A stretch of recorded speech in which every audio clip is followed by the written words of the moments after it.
انگریز جو ہے نا فوج میں مسلمانوں کو زیادہ ترجیح دیتے تھے. دوسرے مذہب کے کسی شخص نے کہا کہ انگریز سے کہ تم فوج میں ان کو مسلمانوں کو رکھتے, ہم لوگوں کو کیوں نہیں رکھتے, ہمیں بہت کم رکھتے ہو. انہوں نے کہا یہ بہادر ہیں, تم میں بہادری نہیں ہے, تم میدان میں بھاگ جاتے ہو. اس نے کہا نہیں سر ہم بھی بہادر ہیں, امتحان لے لیں. اس نے کہا ٹھیک ہے. کسی پٹھان بھائی کو بلائے, ان کو کھڑا کیا اور اس سے کہا کہ ہم آپ کا نشانہ لیں گے ہیڈ کا.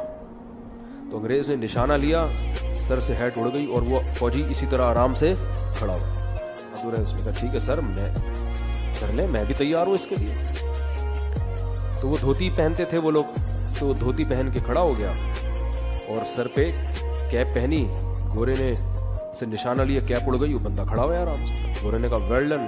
گورے نے اپنے کسی فوجی سے کہا اس کو کیپ کے پیسے دے دینا, اس کی کیپ ضائع ہو گئی ہے, کیپ کے پیسے. اس نے کہا حضور دھوتی دھلائی کے پیسے بھی دے دیے گا. نیچے کے معاملات صحیح نہیں ہے.